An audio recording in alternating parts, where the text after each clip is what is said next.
Please. Yeah. Mr. Shree, Raam. Yes, sir.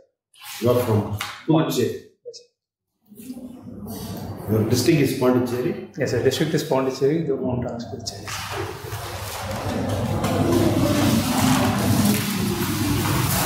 Tell us something about yourself. So, I hail from Pondicherry, like I said, and I did my schooling in Pondicherry. I did my engineering college in Vellore Institute of Technology in Vellore, and I worked in Wipro for 8 months. Then I started pursuing preparation for the civil service examination. Then I started working as an upper division clerk, the government of Pondicherry, sir, where I am right now. Upper division clerk in which department? Electricity department, sir. Government of Pondicherry electricity department. Yes, sir. Who is the electricity minister there? It's Shree From which constituency? Karikal, sir. Karikal. Yes, sir.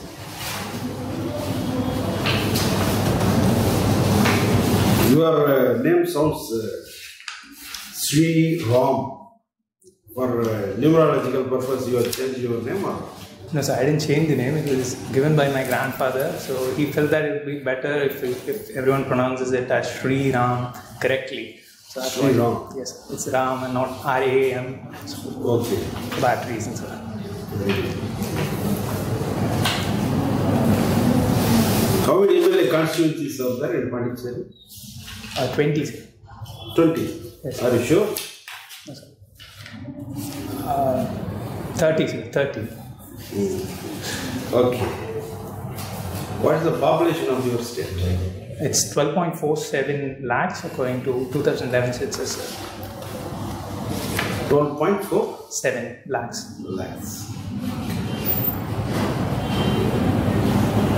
Who is your lieutenant governor? It's Shree Kiran Bedi, sir. Honorable Governor Shree Kiran Bedi. Why they are called as lieutenant governor in Pondicherry and governor in Tamil Nadu? Because the lieutenant governor is different in respect to powers given to her in union territories, whereas in the state, the powers given to the governor are different. In union territories, they are administrators, whereas in states, they have a different set of powers. So to differentiate that, they are called lieutenant governor, sir. Who is having more power, LG or governor? Lieutenant governor, sir. Lieutenant governor? Yes, sir. Lieutenant governor is having more powers than regular governors. With respect to the particular region where they are, they have more powers, sir, because they are the administrators of that region. So you did your EC in Vellore Institute of Technology? Yes, sir. 5 years back, 2014? Yes, sir. So I think you are having some knowledge in electronics and communication engineering. Yes, sir. But you opted history as your option. Yes, sir. History as your why? I have been interested in history for quite some time, sir, so I decided to do history instead of other subjects. You would have, if you are interested in history, you would have done BA history or MA history. Why you have wasted on engineering seat in UAT? Yes, my interest in history started quite late. So before that, I wasn't quite aware of the things in history.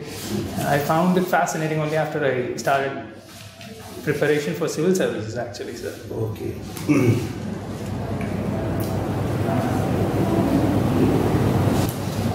So this is your fourth attempt or? This is my third attempt.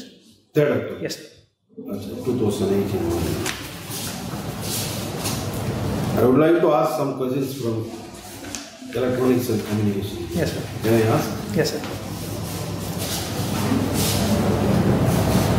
What's the difference between PNP and NPN transistor? I do not remember that, sir. This is a very basic question, no, in electronics. Yes, sir. Is it basic or not? Yes, sir, it is, sir. Without this, there is no electronics and communication. Yeah, just I want to get one small answer at least from electronics. Which area you are stronger in electronics and communication? Mine was microcontrollers, sir. And I was specifically working on Arduino throughout the college. So theoretically, I'm not very strong in any of the other subjects. I was doing a lot of projects. So what's your project at least? I've done many projects. My initial works were building automatic dustbin was one. I was a hobbyist back then. And then I assisted a professor in his PhD So work. what is the microprocessor you used in that? It's Arduino 208, sir. 208. Yes, How many pins are there? It's got 32 pins, sir. 32 pins. So no point in asking easy. Okay. So in the history, Yes, sir. our history has been classified into 3 parts. Yes, sir. Ancient, medieval and modern. In which area you are very stronger? Ancient, sir. Ancient. Yes, sir. Okay. Is there any specific reason for that? I like to think of the past as a period which was better than today. I know it's not true, but I was fascinated by how developed those cultures were even 2000 years back. Okay. So that made me interested in that area. Okay. In ancient history, we heard about Indus civilization. Yes, sir. What are the special features in Indus civilization? Yes, sir. The town system, the town planning is much developed than our other civilizations. The roads were laid in a rectangular pattern or square pattern, and they had grid interlocking sections. And then the water supply was from ring wells, which was advanced, and there were many ring wells found across the region for even every household. And there were multi-storied buildings, large granaries to supply the entire city, and surrounding each city was the backbone of the city itself, which was agriculture. So it was a well laid out plan for every single city, sir. What are the important cities now we can able to recognize in our modern era? Lothal, sir. Lothal in Gujarat is still a tourist site today. Mohenjo-Daro and Harappa, both in Pakistan today, but they're also well recognized because they have tourism potential as well, sir. Why it is called Indus civilization? Because it's found along the river Indus. Initially the sites were found along the Indus River, but technically it's called the Harappan civilization because Harappa was the first city that was found, and as a result it is a practice to name the culture after the first city that's found. So it's called the Harappan civilization. So in that Indus Valley, Indus River is there. Those days, all these civilizations are living alongside of rivers. So Indus civilization also almost the same. Now, what are the rivers, present rivers in the Indus Valley area? The 5 rivers in Yes. What are those rivers? that would be Sutlej, Bias, Ravi,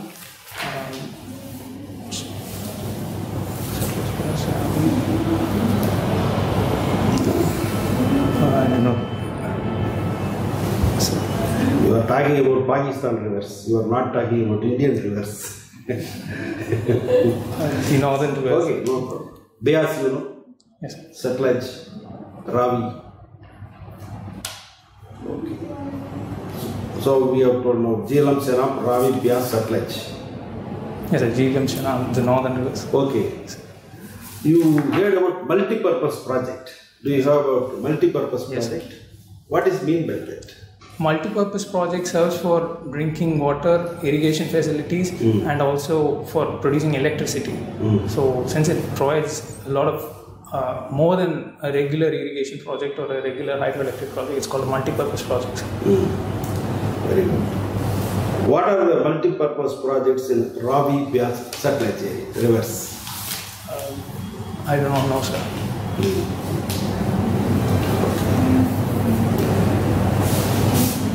So you have your option as history subject. Yes, sir. There are so many dynasties ruled our country. Yes, sir. Can you mention few names? name of dynasties? Some dynasties. The Mauryan Empire, Very good. the Guptas, the Mughals, and then the Ilbari dynasty of the Delhi Sultanate, and followed by Lodis, Khaljis. Okay.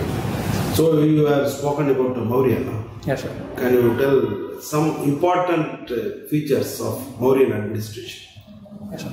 The Mauryan Empire was the first empire to consolidate such a vast area in India, and as a result, administration itself was different from the earlier periods.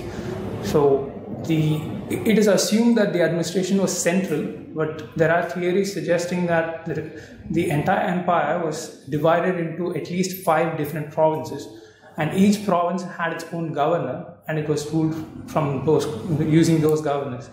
So it was the first time in India that such a vast area was governed from a central authority. That is a very important feature of the Mauryan Empire. Okay, who has founded this Mauryan Empire? Bimbisara, sir. Bindusara. Yes, sir. Bindusara, sir. Bindusara. Yes, sir. Is it correct? Yes, sir. From whom he got this empire? He defeated one empire. He has close to one dynasty and founded this empire. Sir, I think I'm wrong here. Who is Chandragupta Maurya? Sir, Chandragupta Maurya. Yes, sir. I got confused. You are a history student, no? Yes, sir. You should know, it's a first dynasty. Yes, sir. Yes, sir. So you should know who is the founder. Okay. Yes, sir. So this Mughals dynasty. Yes, sir. Mughals dynasty was the last dynasty in our country. Yes, sir. Before independence. Before independence. Yes, sir. Nowadays people are talking about some other dynasty. We are not coming to that. Before independence we are talking. This Mughal dynasty, when it was gone to its peak stage of eminence, under whose rule it has gone to peak state? Area-wise, it was under Aurangzeb, sir. Aurangzeb. Yes, sir. Then why it has been disintegrated later? Because of his policies towards the outlying regions. His religious policies were objected by the Sikhs, the Marathas, and the Afghans also were asserting the position in the northwest. And as a result, the empire crumbled after his death in 1707. Okay. So, what was the war linked to the foundation of British Empire? That would be the Battle of Plassey, sir. Between whom it happened? It was between Mir Jafar,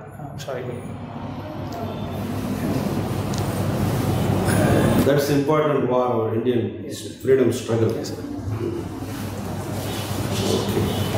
So, sir.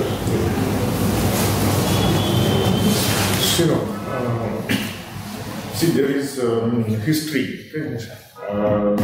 Feminists, they say history is patriarchal.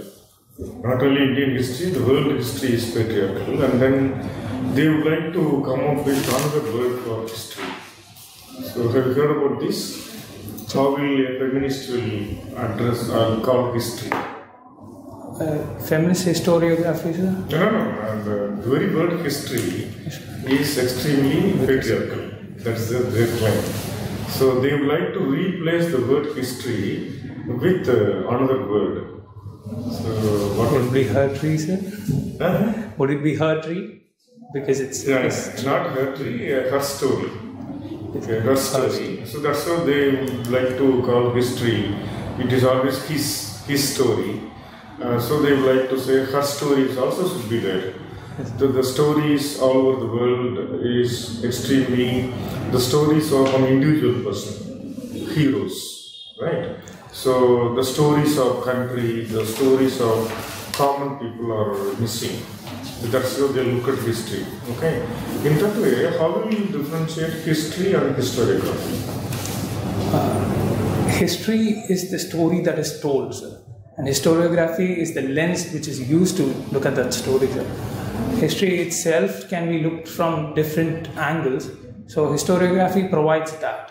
For instance, if we look at the leftist version of historiography, it focuses on the fringe elements. And if we look at the Orientalist view, it tries to focus on things that the British and Europeans admired in India.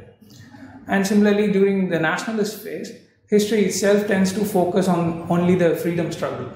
And it tries to push everything outward, and the main plot line becomes only the freedom struggle. So that's how the story is different from how it's told.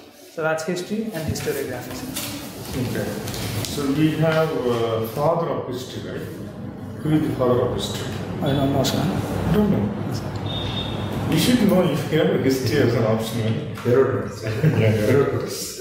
Herodotus. I studied 40 years. Sir, 40 years back. Look at his knowledge in history. But now, sorry, 29, 30 years back. However, it's 20 years back. But Sriram, do you need really history? Why should you read history? Leave alone your optional. Why should you read history? Why should you have the knowledge of history? Knowledge of history is important to learn from our past mistakes and also to observe different trends that have happened in the past. It gives an idea of how things will be in the future as well. So I think history is important to every civilization because it also gives them the sense of belongingness. It defines who they are, it defines their identity. And even today, every group, every ethnic group tries to look at the past and define who they are in the present. I think that's why history is important. Okay, you should also be familiar with microhistory. Things you can read later. One more question from current affairs is this. Recently we talked about green revolution, right? Green space, green roof and all this stuff. So now government of India is interested in green infrastructure. Okay, have you heard of this? Green infrastructure. I've heard of green buildings, I believe it's part of green infrastructure. So what kind of networking is called green infrastructure? The term green defines that the process of producing or creating that infrastructure itself based on eco-friendly should not affect the environment much. So from the building till the way it's used should be environmentally friendly. So these are technologies that become green technologies, including green infrastructure and green buildings. Can you tell two examples as a proof for green infrastructure? The IGI airport in Delhi is green building, sir. It means what? It means that the building itself creates energy for itself. It is entirely powered by solar, and its emissions, carbon emissions, are nil. It's actually negative. So that is one building I know, sir. I do not know any other buildings. Good. So it's also called low carbon infrastructure, where we have rooftop agriculture. You can go for you can farm agricultural crops in the roof, right? Second thing is like protecting urban forest. So we are worried about forest outside the city. There is a forest inside in urban spaces, so we have to protect that. So with that, a lot of things are happening. Thanks so much. Yes, sir. So you are taking a lot of pride in history. Okay, so the way you are asking me, so I think history is a problem in India. Every time when we revive, we talk about history, we talk about our past glory, we talk about our identity, how we were, and rather it has led to a lot of revivalist movement in India. 21st century, we have a lot of revivalist movement in India. Revival is happening. And in the name of history, people are fighting. In the name of history, people are indulging in communal violence. That's my view. So somewhere I feel history is a problem. What is your view on that? I would say, how would someone define oneself without looking at the past? If someone asked me who I am, what would I reply to him? My name is different, but if someone asks me, what are you as a person, where are you from? If I go to some other nation, how do I define myself? That basic question condenses to how we look at our past and define who we are in a group. So history gives us how that. you were is not important to you. Who your forefathers were is not important to me. When I am talking to you, Shree Raam, to me Shree Raam is important. To me your father is not important. Your foreparents are not important. Yes, sir. Right? So, all that I am concerned is only about the present. Why is it that you feel that history is important to introduce yourself, to give identity to yourself? Why do you think it is important? And that is because I have traveled to some places, and when I get there, when I meet other travelers, the first thing that comes up is, so where are you from? So even then, I'll have to tell them that I'm Tamil or I'm Indian. So what defines an Indian or what defines Tamil? It's basically who I was, and the word Tamil itself today is sustained. So you would never like to be, Shree Raam would never like to be known as a person through exposing his talents. You would never like to show your talent. You would never like to be known to people, okay, by any of those rational means. All that in is a parochial mean of citing the history, referring to history, seeking some pride in history is the way I understand it from you. No, so may I correct again? Yeah. So having talent and being someone who can be viewed from that, I think is different from being something in a society. I mean, I belong to a particular group, I belong to a particular society, and my position in the society is linked to my history, because every group needs to define itself using its history, and me being part of that group, So I have to history look at tells me that ancient India was ruled by Hindus, medieval India was ruled by Muslims, and the modern India was ruled by Christians. So which means all three of them ruled this country equally. But then I would like to define Hindutva in the center stage. History tells me, guides me this way, that Hindutva becomes a way of life. Supreme Court comes and says Hindutva is a way of life. Do you think it is the right approach to taking pride in history, defining history like this, and then saying Hindutva is the way of life? So that would be an extreme interpretation of their own versions of historiography, sir. So history can be viewed from different angles, as I had mentioned earlier. So each person has their own view, and there will be groups that will view So this way as well. what is your view on Supreme Court defining Hindutva as a way of life? Do you approve this? Do you not approve this? What is your view? I'm not familiar with the judgments. I'm not familiar with that. Hindutva I as know a there way was a judgment, sir, but I'm not familiar with the details. Okay. Are you in favor of renaming the places? Those places are getting renamed. Okay. Many of those places happened. Very recently, Modi ji had renames of all the places. Are you in favor of renaming the places, or like where you rename, go back to the history, take some historian's name and rename the place? Is that a right approach, you think, or it's not a right approach? I don't think it's the right approach, sir. Even Tell me any of those places which are recently renamed by Modi. Recently, Gurgaon became Gurugram, Okay. and Allahabad became Prayagraj, and Any far off islands? islands, I do not know, sir. No idea. Any island was named after Subhash Chandra Bose? Yes, I do not know. Very recently by Prime Minister Modi. I do not know, sir. Achha, so you said you are not in favor of it, why? Because even the name that was before the recent renaming has its own history. It was a part of the entire story that came to be. So by erasing that part, we are only trying to erase part of history Impose a itself. part of Yes. Okay. You said you see after NIT you joined as a project manager. What was your CTC? You have mentioned only 23,000 rupees. Wipro is paying only 23,000 rupees per month to a project engineer. Project What was your engineer. CTC? Tell me total CTC. It was 3.25, I believe. So that comes down to after deducting. Are you talking about take home salary? Yes, I take on. Even take home salary, after deducting your take home salary for a 3.5 lakh CTC, it should be around 30 to 33. Yes, I was getting only 22. Okay. But it was a very good job in Wipro. So why did you do that and join? Now you're working as a clerk, the government. Yes, sir. But your job as a project engineer in Wipro. Yes, sir. So what was the reason for leaving this job? I wanted to prepare for the civil services examination, sir. So I wasn't able to do that there. So I made the decision to quit, sir. Okay. Okay. You mentioned you like to travel and cook. Yes, So, ma'am. what are the places that you have traveled so far? Mostly I've been around Karnataka and Kerala. Apart from that, my memorable trips would be Meghalaya Pune. I've been to Bhutan and Sri Lanka. And you worked both in the corporate and in the government job. Yes, ma'am. So, what are the positive points that you would take from the corporate sector that you would try to introduce into the government sector?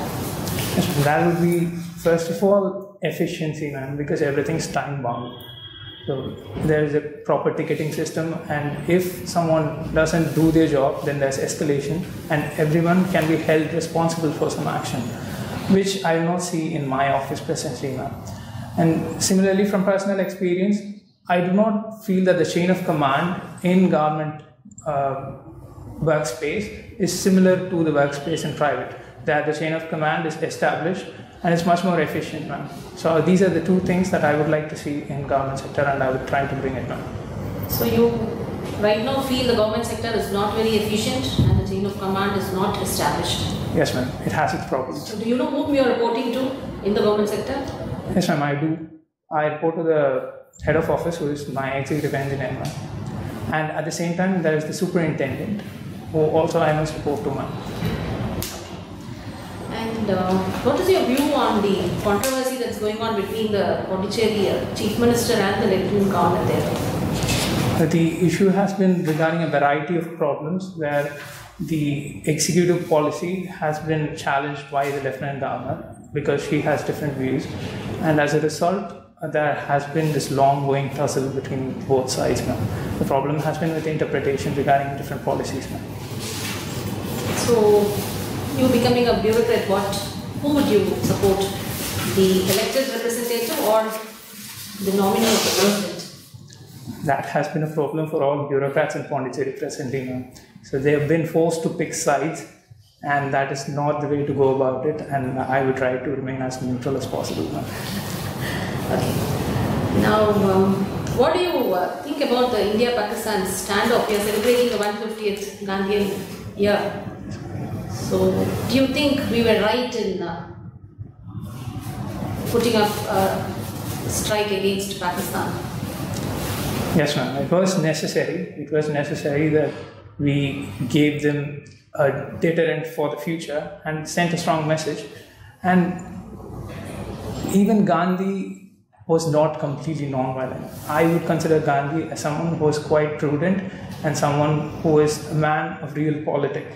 He knew when to use non-violence and when not to use, because during the Quit India movement, he stayed back because he knew it was the time for violent means, or not exactly non-violent means. And I do not think the Gandhian philosophy would hold true in this particular case, ma'am. Okay. And your name is Shree Raam. Yes, ma'am. So, whom do you support in the Ayodhya issue, and what is your view on the recent mediation that the Supreme Court has ordered? I do not support any party in this because I do not want winners or losers, as the Supreme Court has cited. There must be mediation because that's the only way we'll have no losers and winners, as I just said. Because if one party gets to, if say Hindus get their temple, then it would stand as a symbol reminding of a past violence. And if there's no temple built on the same structure, that I do not believe is going to be a big problem, but it can be built next to it. So my idea would be to go through mediation and leave the particular spot, the mosque, and go for the Ram Chabutra that's there. So maybe Ram Lala can be moved to the Ram Chabutra itself. That would be my suggestion, but everything depends on the mediation. Mr. Sriram. Yes, sir. Your mother is from teaching department. She's still working? Yes, sir. She's still working, sir. Recently there are strikes in the government servant, particularly teaching staffs. In Tamil Nadu have gone for a mixed strike. What is your take on that? Yes, sir. I've seen the news about teachers going on strike in Tamil Nadu, sir. But I know it's regarding payment issues, but I do not know any further, sir. You don't know? No, sir. Pondicherry there is no strike? No. No jackpot. My father is working from? He's working in Pondicherry State Cooperative Bank, sir. State He's a Cooperative. bank manager there, sir. Tell me something about cooperative movements in India. Cooperative movements. The biggest and most successful cooperative movement would be Amul. It is what started the White Revolution in India. That is one thing that I get reminded of when we say cooperative. Apart from that, the cooperative movement itself was highly incentivized by Nehru, and it was during that period that credit societies came and banks themselves were divided into long-term credit banks, short-term credit banks, and different credit societies were created. Whether is it a failure of cooperative movements, particularly in the primary agriculture and all? Is it a success story? It has its complications, sir, because loans are being given to many farmers, but the problem is repayments. High amount of NPA has been accumulated, which is again taking a toll on the government itself, which has to regularly pay out to cooperative banks. And administration itself is still being controlled by the government, either directly or indirectly. By the government itself, as in through managing directors or individuals from the government instead of elections that should be conducted ideally. As a result, there is interference from the government, and that is not allowing complete growth in the sectors. What is your take on waiver of loans? So, waiving of loans would only benefit a particular segment who have financial access to banks.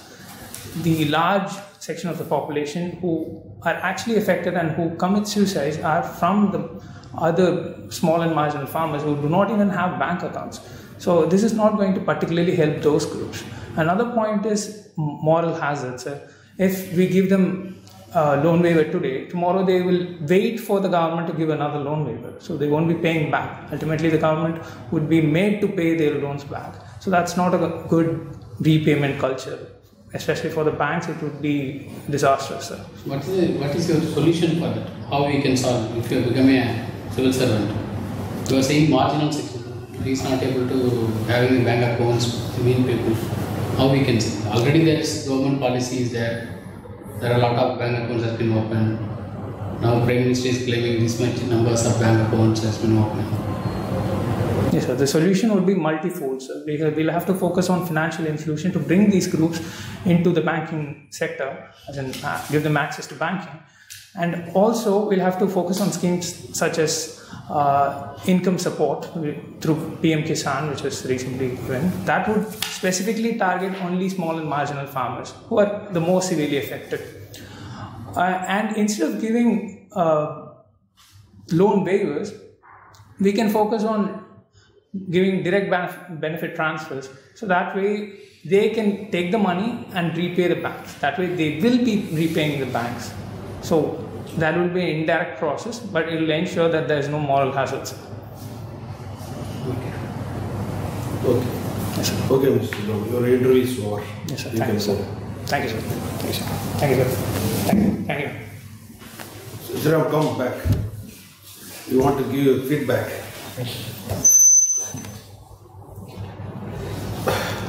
When you just entered into the room now, yes, sir.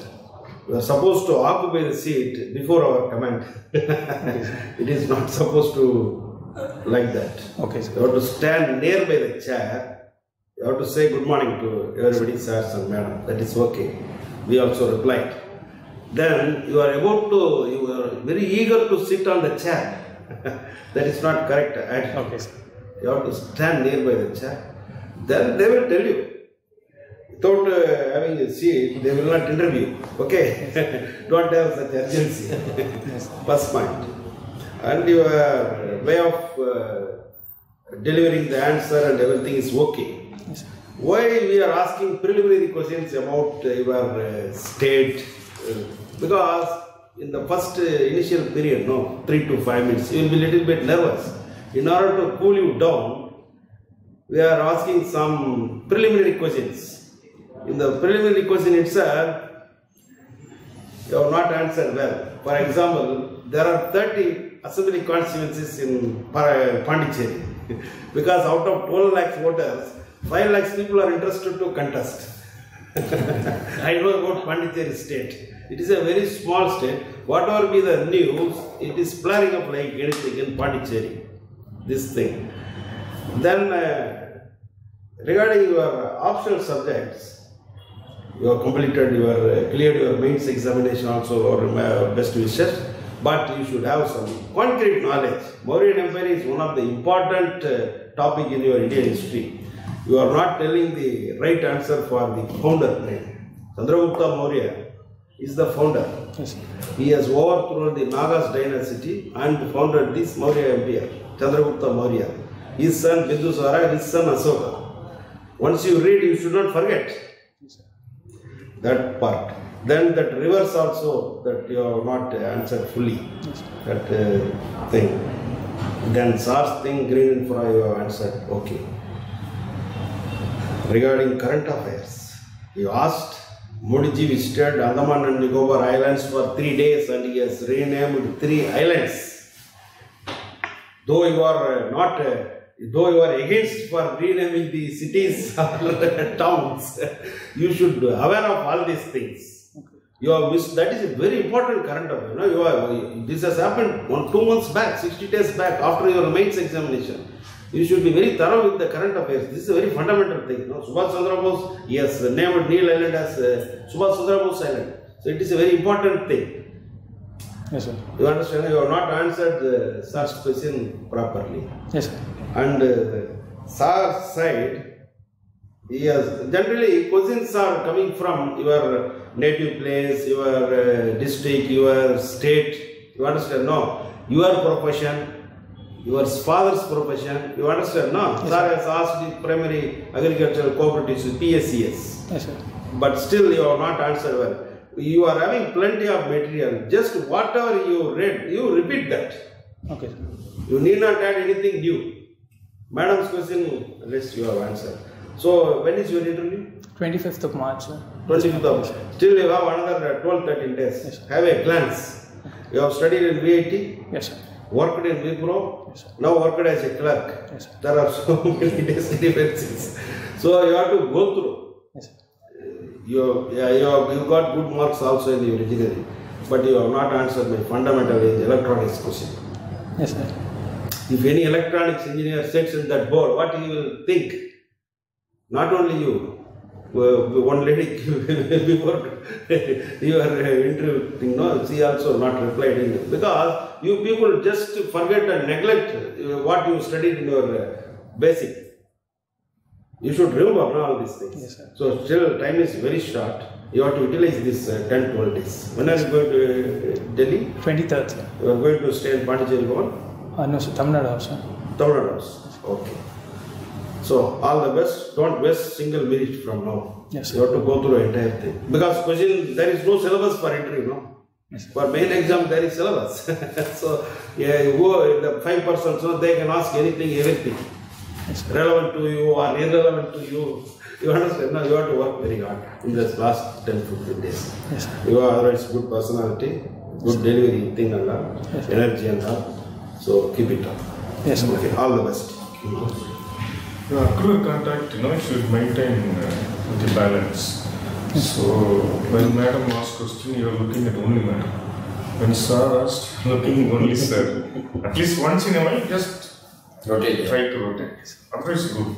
Yes, sir. Your language, that way of talking, everything is good. Only thing is you have to move yourself a little bit. Yes, sir. Preparation also, you have prepared well, no doubt. But some, for example, if there is a question in history, Padra history, small things may, Yes, you sir. have to prepare about your history and ECE background a little more. Then overall it's good. Yes, sir. Okay, all the best. Yes, sir. Hinduism as a way of life, being a history student also, such a recently came, the judgment, so much discussed, debated. You should know, Hinduism as a way of life, how Supreme Court has defined, read Supreme Court judgment. Yes. What is Hinduism as a way of life? What are the 4 things, criticisms, everything on that. Yes. Very, very important for you. Okay, sir. Thank you, sir. Okay, sir. All the best. Thank you. Thank you.